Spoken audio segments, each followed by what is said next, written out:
Oui, je pense que je suis attendu aujourd'hui. Donc, bonjour, M. Gaulot, M. Caron, M. Doyon, président et délégué des fédérations, membres de l'Assemblée du Congrès général, chers amis, producteurs et productrices, mesdames et messieurs.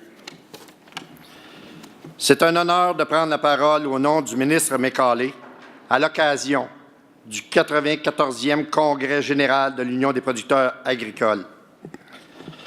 Votre organisation a une longue et glorieuse histoire qui remonte à près d'un siècle et ce n'est pas un hasard si votre thème cette année est le regard et regarder vers l'avenir. Dans 30 ans, où sera notre industrie sur le plan de l'environnement, de la confiance du public et de l'innovation? Ce sont des questions fondamentales. Et l'UPA a toujours eu une vue d'ensemble sur la situation. Mais bien sûr, vous accordez aussi beaucoup d'attention aux défis d'aujourd'hui. J'ai su hier qu'il y a eu une présentation, justement, qui montrait M. Gaulot au cours des années. J'ai entendu parler aussi que la dernière photo, ça se gâte un peu, et que je me suis dit, on a à peu près la même âge, hein, Marcel? J'ai dit probablement qu'on va être pris à faire changer notre couche ensemble. Votre engagement est précieux et facilite les échanges entre les agriculteurs du Québec et le gouvernement. Alors, je tiens à vous remercier, vous tous, l'UPA, Marcel, les représentants, pour ce dialogue et cette solide relation de travail que nous avons développée à travers les années. Vous êtes un partenaire essentiel pour nous dans nos efforts pour la croissance de l'agriculture. Notre gouvernement est déterminé à travailler avec l'UPA pour favoriser la croissance de notre secteur agroalimentaire, supporter nos familles et stimuler l'économie canadienne.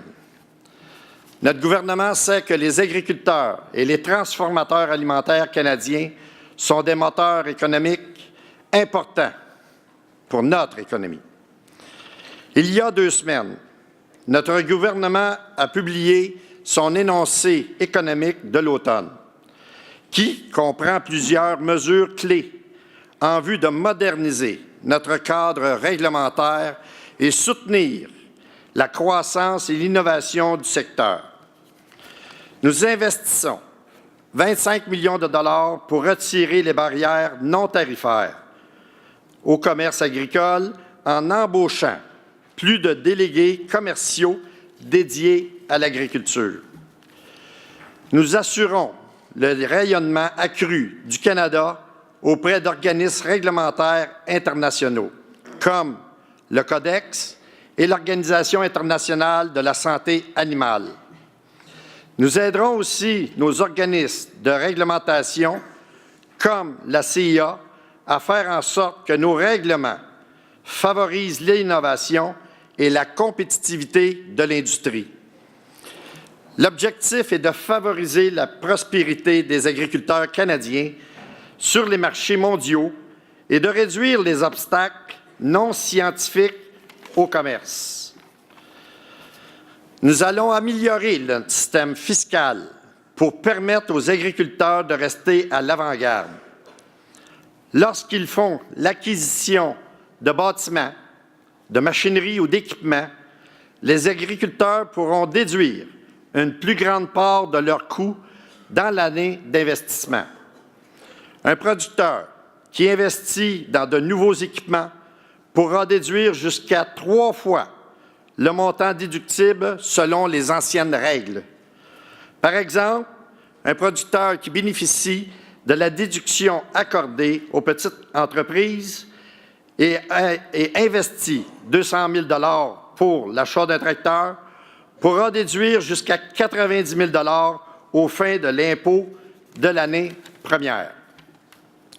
Si on compare à une déduction de 30 000 $ Sans l'incitatif à l'investissement accéléré, cela représente environ 7 800 $ en économie d'impôt fédéral provincial pour cette année-là. Il s'agissait d'une des demandes majeures des agriculteurs et nous y avons répondu. Ça va vous permettre de libérer du capital, tant nécessaire au bon fonctionnement et à la croissance de votre entreprise. En ce qui concerne le commerce, nous avons fixé un objectif de 75 milliards de dollars par année pour nos exportations agroalimentaires d'ici 2025. Le secteur agricole québécois est un acteur essentiel pour nous permettre d'atteindre cet objectif. En plus d'un an, nous avons ouvert des marchés d'1,5 milliard de consommateurs en concluant 3 accords commerciaux clés qui nous donnent un accès aux économies parmi les plus vastes au monde et dont la croissance est la plus rapide. Comme vous le savez, le premier ministre Trudeau a signé l'accord Canada-États-Unis-Mexique vendredi dernier en Argentine. La nouvelle ALENA préserve et assure la stabilité de nos relations commerciales agricoles avec nos principaux partenaires commerciaux. Ici, au Québec, le marché des États-Unis représente des revenus de 5,5 milliards de dollars pour nos agriculteurs et nos transformateurs alimentaires. Dans l'ensemble de l'ALENA, le commerce total des produits agricoles s'élève à plus de 100 milliards de dollars et le commerce total de tout secteur s'élève à 1 000 milliards de dollars. C'est un accord essentiel pour le Canada.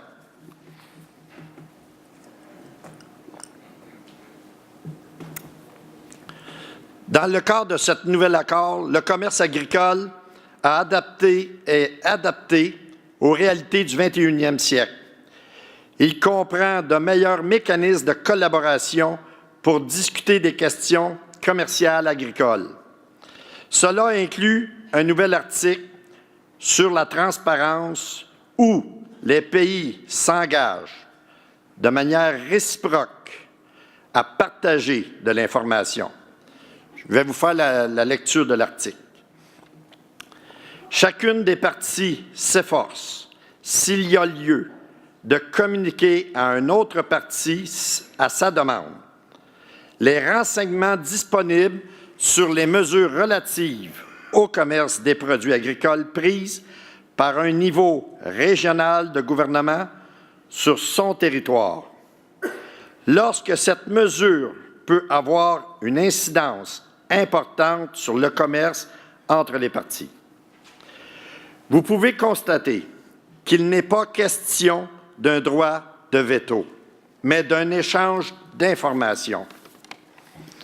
Après 6 ans, l'accord fera l'objet d'un réexamen pour s'assurer qu'il profite encore aux 3 signataires de l'entente. En même temps, nous déployons beaucoup d'efforts pour diversifier notre commerce au moyen de l'accord avec l'Union européenne et le partenariat transpacifique. Le Canada fait partie des 6 premières nations à avoir ratifié le partenariat transpacifique. Et cela va vous donner un avantage concurrentiel sur des marchés clés comme le Japon.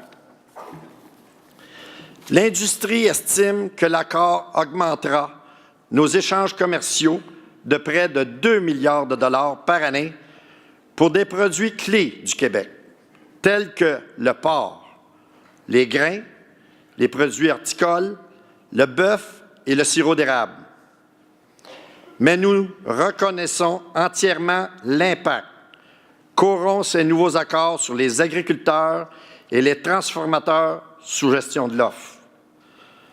Il est important de se rappeler que pendant les négociations avec les États-Unis et le Mexique, l'administration américaine en place demandait le démantèlement total et complet de notre système de gestion de l'offre. Notre gouvernement a défendu et protégé notre système contre ces tentatives vigoureuses des États-Unis de le démanteler. Le premier ministre a indiqué que le gouvernement appuiera entièrement et équitablement les agriculteurs et les transformateurs d'aliments dans les secteurs des produits laitiers, d'œufs et de volailles. C'est pourquoi nous avons formé des nouveaux groupes de travail composés de représentants du secteur de gestion de l'offre. La structure des groupes de travail de l'industrie laitière a été déterminée à la suite de consultations avec les producteurs laitiers du Canada et l'Association des transformateurs laitiers du Canada. Elle comprend 2 volets. Un groupe de travail qui collaborera à l'établissement de stratégies d'atténuation et un groupe de travail distinct qui tracera la voie à suivre pour aider l'industrie laitière à innover et à demeurer une importante source d'emploi et de croissance économique pour les prochaines générations.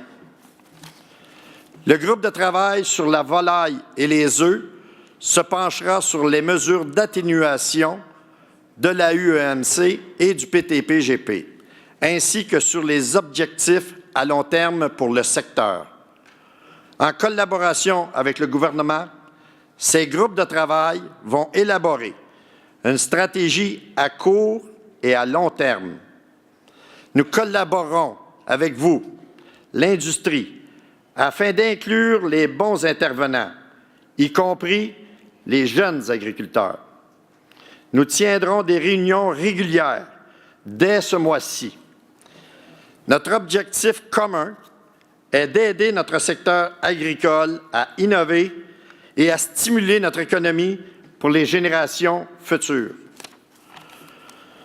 Pour pouvoir exporter des aliments, il faut absolument que les gens aient confiance dans la qualité des aliments.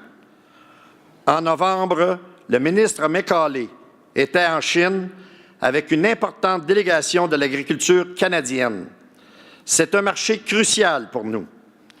Et nous savons que la salubrité alimentaire est d'une importance capitale pour nos consommateurs chinois.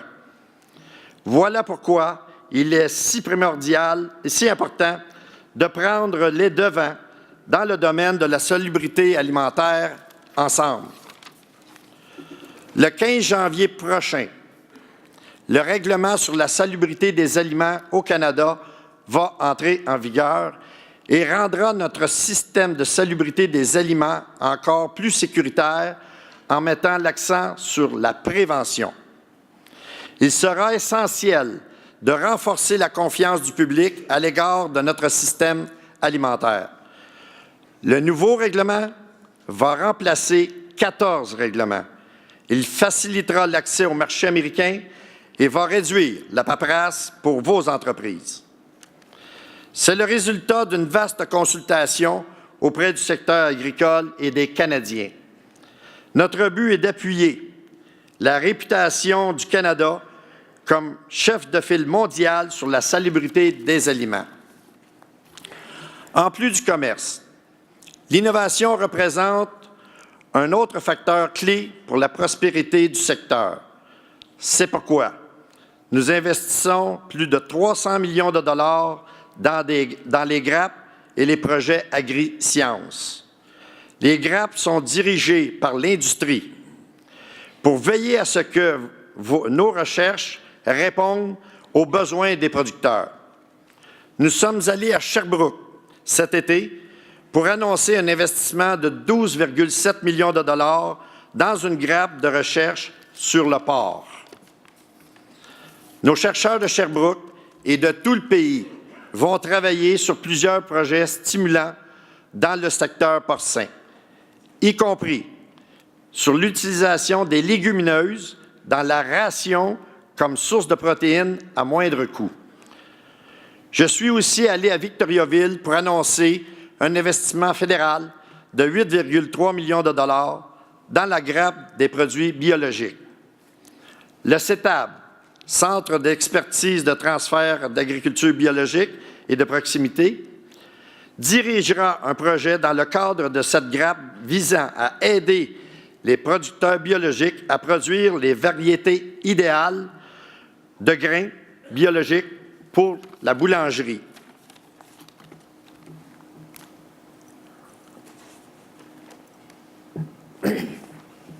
Cet investissement important de la science aidera le secteur bio à augmenter sa productivité grâce à une meilleure gestion des sols, à faire progresser la recherche sur la sélection des cultures, à améliorer la lutte antiparasitaire et à évaluer les impacts environnementaux des pratiques agricoles biologiques. Ces activités de recherche transformeront l'industrie de la production biologique ici, au Québec, et dans d'autres régions au Canada.